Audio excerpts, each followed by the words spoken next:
At kinukonsinti kayo na inyong chief of police. Pinasibak ko, ibinalik. Anong klaseng hustisya meron tayo sa Pilipinas? Pag pulis ang may kasalanan, binibaby-baby. Pero pag ordinaryong maliit na mamamayan natin, agad-agad nakukulong. Pag minalas-malas, sinasalvage pa. Then, walang warrant, dapat di kayo pumasok. Sir, actually, sir, hindi sila pumasok, sir. Sorry, Hindi sila pumasok. sorry po, Chief. Doon pa lang nagkaroon inconsistencies. I'm sorry, Chief. Yes. Parang nabibaby to eh. Klaruhin ko lang, Sir Tutulpa, hindi ko binibaby itong Sorry. mga tao na ito, ha? Chair, I think it's not a question of public opinion. I think it's a question of these people doesn't have respect dito po sa Senado. I'm just citing public opinion kasi lahat tayo Opo, opo. marami nagsusubaybay dito Mr. sa Chair, ating hearing. I agree with you. Pero, Again, hindi na naman tumutugma. Ang daming hindi pagtutugma-tugma.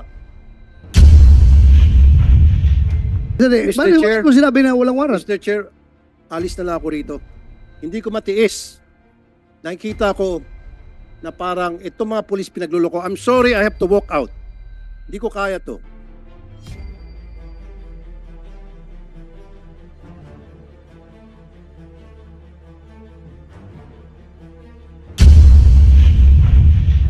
Worst thing na sabihin sa akin, binibaby ko kayo, ay hindi ko matanggap-tanggap yan. Na binibaby ko. What's the use of me being the chairman of this committee kung ibibi ko kayo?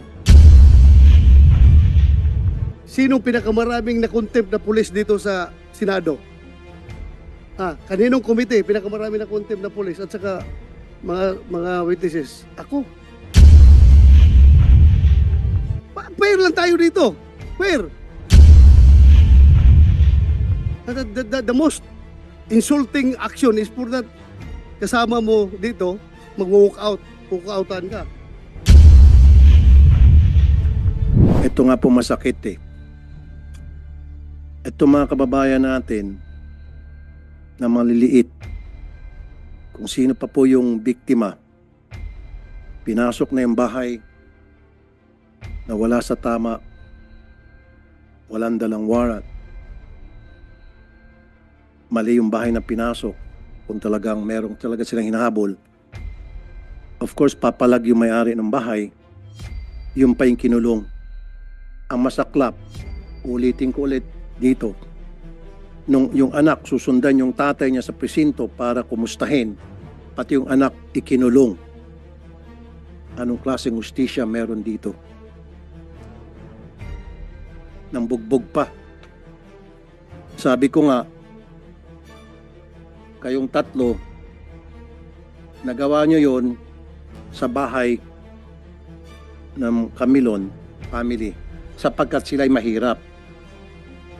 Kung ginawa nyo yon sa bahay ni General Bato de la Rosa, now Senator Bato de la Rosa, baka may kalalagyan kayo. I promise you, hindi nyo kayang gawin yon sa bahay ng mga mayayaman. Hindi nyo kayang gawin yon sa mga taga Forbes Park. Or maski na sa mga wala sa village na mga bahay na mayayaman. Hindi nyo kayang gawin yon. Look at me while I'm talking to you, please. Ikaw, just look at me. Huwag ka matakot, hindi kita kakain, hindi ako kumakain ng tao. Ang tapang-tapang mo, pag pobreng kaharap mo, pero pag sa akin, hindi ka makatingin. Duwag ka pala. Napakaduwag mo. Ang kaya mo lang mga pobre. Titigan mo pa siguro hanggang sa matulang, pero pag kaharap mo ako, takot ka. Bagbuntot mo. Subukan nyo gawin yun sa mga bahay ng mga mayaman. Hindi. Baka naratat na kayo. Nagagawa nyo yun sapagkat alam nyo walang kalaban-laban mga yan. And I have witnesses na dati nyo nang ginagawa pala yan. At kinukonsinti kayo na inyong chief of police. Pinasibak ko, ibinalik. Anong klaseng hustisya meron tayo sa Pilipinas? Pag pulis ang may kasalanan, binibaby-baby. Pero pag ordinaryong maliit na mamamayan natin, agad-agad nakukulong. Pag minalas-malas, sinasalvage pa. o matatagpuan na ng patay at nagbikti kuno. Bakit ganito ang hustisya sa atin? Pag pulis, nagtatakipan, nakakalusot. Pag pobreng kababayan natin, nakukulong agad. Yung mga karapatan, tablado. Nabubugbog pa. Ngayon, nasibak nga itong si Chief of Police dahil sa mga lapses na binanggit ko, ibinalik. Chair, I think it's not a question of public opinion. I think it's a question of these people doesn't have respect dito po sa Senado. I'm just citing public opinion kasi lahat tayo naman. Opo. Marami nagsusubaybay dito Mr. sa Chair, ating hearing. I agree with Pero you. the legal aspect is beside Yeah, that. Kasi issue. Mr. Chair, kung matatandaan mo, in fact, we waited for several minutes, almost half an hour or so, na binigyan natin sila ng pagkakataon makausap yung counsel, yung lawyer. Nag-usap-usap sila dyan banda. Hindi natin sila pinilit, Mr. Chair. Walang pumilit sa kanila. Silang kusa nagsabi, yes.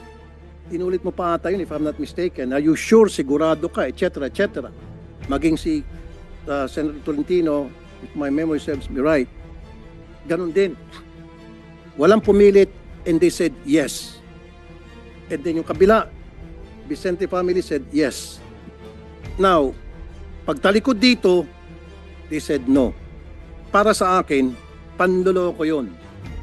Pambabastos yun sa Senado. Kasi kung ayaw naman talaga nila, alam nila na ata sila later on, sana dito pa lang, nag-no na sila. Hindi naman sila pinipilit eh. They know in their hearts, they know that, Mr. Chair, na paglabas dito Senado, magno-no sila. Alam na nila yun. Kailan dito, sa harap natin at sa harap ng publiko, pinalabas nila na sila ay mag-iya sapagkat wala silang tinatago. Yun yung point ko doon, Mr. Chair, na para wag na silang tularan, dapat ipa-show ko sila later on kung bakit hindi sila ma-cite in contempt. Kasi they could have just said no. Hindi natin sila pipilitin, Mr. Chair. Remember? Kung sinabi lang nila no sa atin, tapos na usapan. Move on tayo sa ibang topic. But they said yes. And the kabila said yes. Yun lang po yun.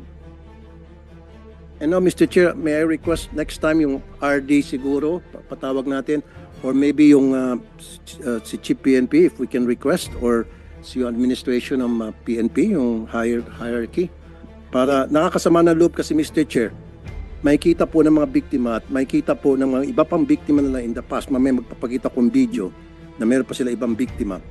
At kumbaga, parang gumawa ng kalokohan mga ito, nakalusot na naman, at nakulong pa yung mga katulad naming mahirap. Yes, we will do that in the proper time. Buti pa, Mr. Chair, yung mga ibang PD at RD na nilapitan ko, pag nirelieve all the way. Marami na po ako naparelieve na mga chief of police na I went to the PD and RD, na-relieve all the way. Ito, nirelieve and then binabalik din at nagbigay lang ng rason na para sa akin, very shallow, flimsy yung reason.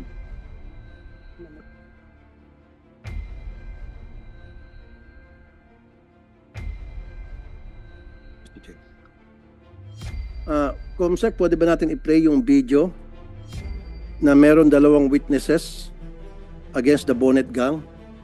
It has nothing to do with the Vicente case. Ito yung previous case na involved na naman itong grupo. Recidivist eh. Alam nyo, Colonel Arnedo and Colonel Apolonio and kayong tatlo, marami akong kaibigan ng mga pulis. My father was a member of the Philippine Constabulary. And I trust you that.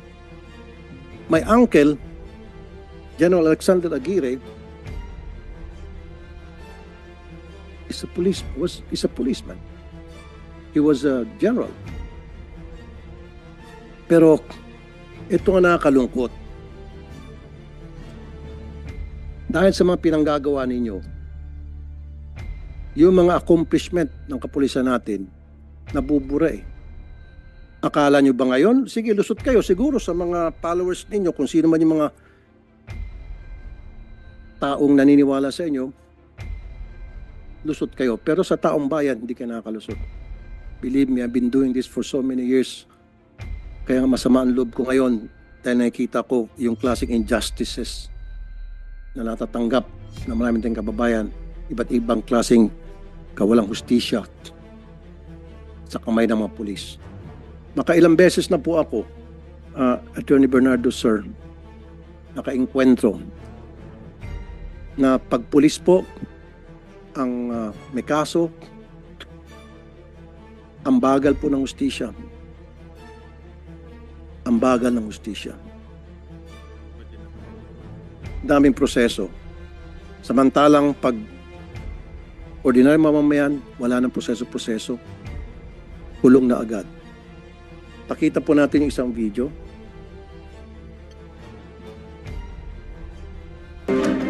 Tama ho ba? Nakabonet po sila? Lahat po sila, nagpakabunit po sila lahat.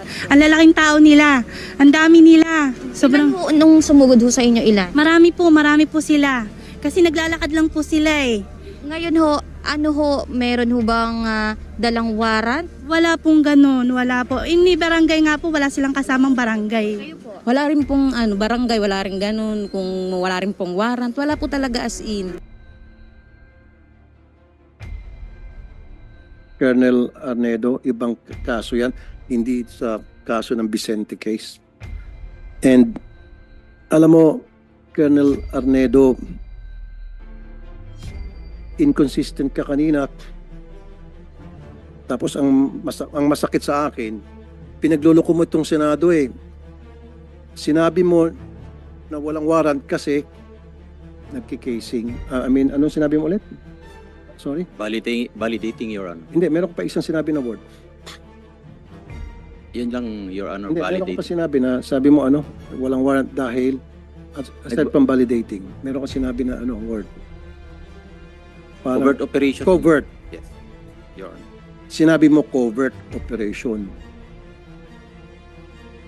So, para mailusot mo, yung hindi na sila kailangan magsuot pa ng body cam, na kailangan magsuot sila sa bonnet, you use that word covert para mapagtakpan mo yung kawalan sa procedure na hindi na rin kailangan ng barangay. Di ba? Ginamit mo yun eh. Akala mo mautakan mo tong Senado. No, Colonel, huwag kami. Kasi, and then later on, nung nagbigay sa iyo ng leading questions, si Chief Bato de la Rosa, or Honorable Chair, yes, may warrant yan. Nasa warrant, kaya lang hindi namin dala. You see, pinaikot mo kami. Covert operation, and then ngayon, may warrant pala, hindi lang dala. So kung covert operation, hindi na nga kailangan ng barangay. Kung covert operation, pwede nga bonnet, tama? Kung covert operation, maski wala nang body cam. Pero tatanungin ko si Attorney Bernardo, for the sake of argument, covert operation, Attorney Bernardo ng Napolcom, kailan ba mag-bonnet ay body cam? Hindi. Your Honor po, kung tutukuyin ko yung sinabi po nila, kung sila ay merong covert operation or validation, this is a planned activity. Kaya dapat dala nila yung warrant of arrest. Kasi nga kung ginayak nila yun, pangalawa, dapat nakalagay yun sa logbook na meron silang operation. Sa informasyon po namin, hindi naman nakalagay na magsaserve ng warrant. At meron lang silang titignan. Kaya hindi rin tutugma. Pangalawa, kung yung sabi nila na meron silang service ng warrant of arrest, hindi po sumunod talaga sa proseso. At kung titignan po natin, doon sa nabanggit nyo pong command responsibility, kung merong ganong infraction, dapat nagkaroon na ng proseso na aalamin saan sila nagkulang at ano ang nangyari. Yun naman yung sanang pinakikiusap namin sa Chief of Police. Dapat po yung pagsusuot din ng bonnet, natukoy din po natin nung nakaraang hearing yan, kung talaga magsaserve ng warrant, gaya ng sabi nila, dapat meron namang kasamang nakaupo uniformadong tao. Kailangan magpakilala muna. Kung sakali ang sabi nga raw nila, baka meron pang masamang nangyari doon. Kaya hindi nila isinama kagad yung pulis. Yung mga bagay po ng yun dapat mausisa rin. Pero hindi namin po pinahihintulutan na yung normal operation nakabonet. Kaya nga po, Attorney Bernardo, para mapagtakpan nitong si Colonel Arnedo yung mga pagkukulang nila from serving the warrant, bumuelta siya sa yung nagkikasing daw. Kahit na rin po magkikasing dapat dala na rin nila yung warrant of arrest. Kasi nga, yun kasama sa mga gamit nila na para makapagpatunay na lihitimo yung kanilang casing operation. Kasi operation pa rin po yun na nakaplano pa rin yun na meron pa rin documentation din po dapat yun. Dala dapat nila yun. So in short, Attorney Bernardo ng Napolcom, meron talagang infraction doon, meron talagang mga lapses doon. May mga procedure na na-violate. Offhand po, mukhang meron pong, kung babasihan po doon sa pagsaserve ng warrant of arrest, meron pong kulang. Kasi nga, kung wala silang body-worn camera, ang sabi po ron sa Supreme Court Kahit na covert resolution, operation, ano yung sinasabi nito? hindi rin po kasi ang narinig ko nung nakaraang meeting magsaserve sila ng warrant dapat meron silang motion sa husgado kung wala silang body-worn camera na hindi nila maisaserve na walang Okay. body-worn. So kayo pong testigo, Attorney Bernardo, na merong nagsisinungaling sa kanilang dalawa between the colonel and these three. So it's just a matter kung sinong pipiliin ni Chief Bato de la Rosa, kung sino sa kanila ipapakontempt ngayon mismo. Kasi nga, kayo pong testigo, sabi nila they were serving warrant and they have in their possession warrant of arrest. And now, at Colonel Arnedo said, walang warrant because sila ay nakikasing lamang. So, clearly, may nagsisinungaling sa dalawa. Covert operation ang ginamit niya. Tama ba, Senator Bato? Yes, in order, it doesn't take Attorney Bernardo to decide kung sino sa kanila nagsinungaling. It's better na pakinggan natin kung sino talaga nagsinungaling sa kanila. Kasi, Chairman, Mr. Chairman, yun na, very clear na dito, established na rito na nung last hearing, we were all here, at sinabi nila, they were serving warrant. Remember? Meron Yes, silang hawak na warrant. Sinabi nila. Sinabi nila. Hindi na sinabi na may hawak silang warrant, ha? They were serving warrant. Ang sinabi nila dito. Nagsabi ba kayo na hawak niyong warrant? May dala kayong warrant? You know, they said they were serving warrant. Nag-serve kayo ng warrant, di ba? Operation? Yes, Your Honor, magsaserve po kami nun. Pero hindi, Ano isi-serve niyo kung wala kayong dalang warrant? with due respect, Your Honor, lahat po yun ay documented. Pag-alis namin, actually po planned operation dahil po pinlano po namin yun, naka-logbook po yun, naka-blatter. At So, naka-blatter, na lalakad kayo, mag-serve kayo ng warrant? yes, Your Honor. Sana Your yung Honor, blatter, sana yung blatter na yan. Okay, part po yun sa mga sinabit Okay, namin na ayan na naman, ayan na naman, Mr. Chair. Palagi natutulas, magsaserve sila ng warrant. At again, kumukontra naman sinasabi ni Colonel Arnedo, yung kanilang PD, na walang warrant dahil sila ay nagkikasing lamang. Again, hindi na naman tumutugma. Ang daming hindi pagtutugma-tugma. Covert operation, hindi, hayaan mo siya magsalita. Let him speak. Do not stop him. Isa ka pa. See, sandali, hindi, I'm not talking to you, sir, Colonel po. You see? Sinabi niya, they were serving the warrant, which means they have the warrant in possession, because if you're serving the warrant, then you must have that paper. Yes, dapat. Kaya nga, di ba? Simple English. They were serving the warrant. So, merong hawak So, sila. saan ang warrant nyo at that time? Bakit hindi kayo nagdala ng warrant? According to your dala po ng warrant officer ko, Your Ha? Honor. Ako po yung sinasabi lang hindi may dala, pero yung warrant officer ko po ay meters lang po ang layo sa akin. Sinong warrant officer nyo at the time? Police Corporal Joel Dicen po, Your Honor. Ikaw? Yes, Your Honor. May dala kang warrant ng time na yan? Nasa bulsa ko po, Your Honor, kasi po magsaserve po kami ng warrant of arrest. Kaya nga, paano kayo magsiserve kung walang warrant? So, dala-dala yung warrant. Dala po namin, Your Bakit Honor. sabi mo na walang warrant? Magbabalidate pa lang kami that time, Your Honor, nung... Sandali. Mr. Bakit Chair. mo sinabi na walang warrant? Mr. Chair, alis na lang ako rito. Hindi ko matiis. Nakikita ko na parang itong mga pulis pinagluloko. I'm sorry, I have to walk out. Hindi ko kaya to.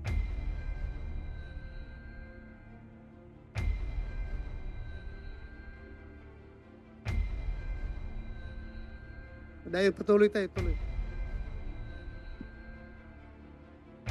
Sabi mo walang warrant.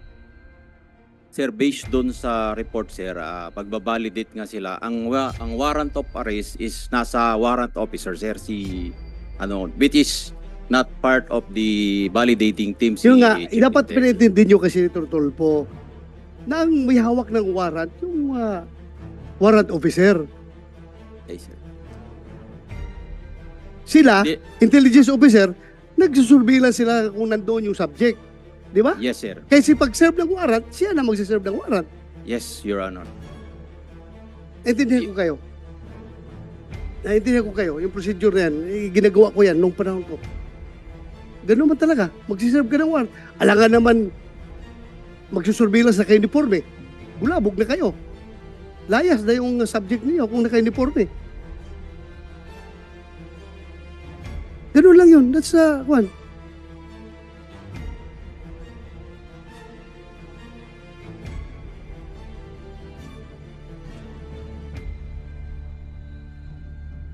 Mahirap yung ako. The worst thing na sabihin sa akin, binibibaby ko kayo, ay hindi ko matanggap-tanggap yan na binibaby ko. What's the use of me being the chairman of this committee kung ibibi ko kayo? For the record, wala naman sigurong makapagsabi dyan na sinong pinakamaraming na-contempt na pulis dito sa Senado? Kaninong komite pinakamaraming na-contempt na pulis at saka mga witnesses? Ako. Kaya wala ko pakialam kung sino kayo, kung dati ko kayong tao, basta kamali kayo, mamalasing kayo sa akin. Pero pag kayo naman gumagawa ng tama, hindi na ako papayag na wawalang hiyain kayo. Di ba? Fair lang tayo dito. Fair. Ayaw kong sabihin, porque dati akong pulis, bibibihin ko kayo? No. Record shows. And record will vindicate me na ako ang pinakamaraming pinakulong na pulis dito sa Senado. Ako ang pinakamaraming. Pero record shows also, kapag nakita ko na ang pulis ay totoo ang sinasabi, ay by all means, dipinsahan ko rin yung pulis. Di ba? Bakit naman wawalang hiyain yung pulis kung dapat hindi dapat wawalang hiyain? Ganun lang ako, fair lang ako dito. Wala akong pinapaboran dito. The most insulting action is for that kasama mo dito mag-walk out, walk-outan ka.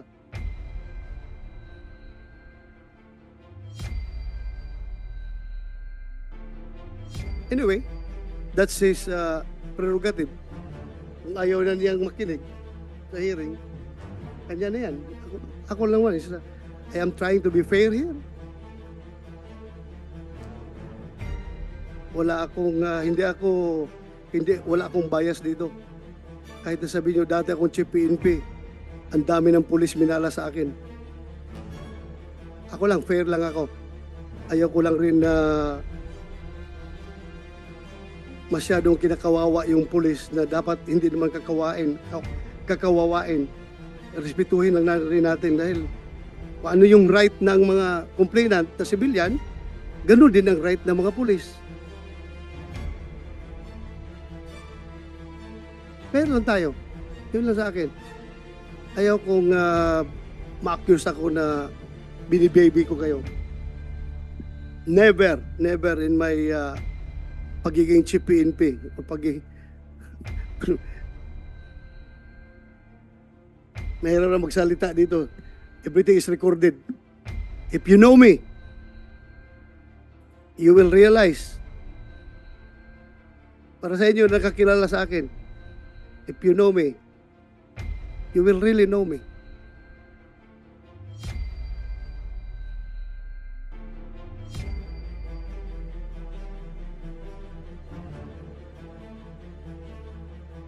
Hindi ko lang matanggap-tanggap for the record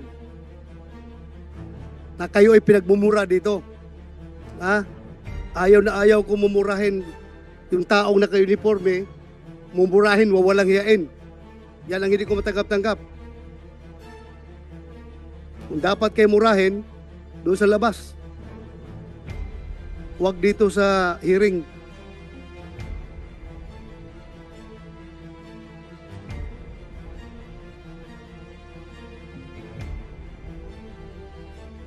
Kasi alam ko, gaano kahirap maging pulis. Ha? Alam ko.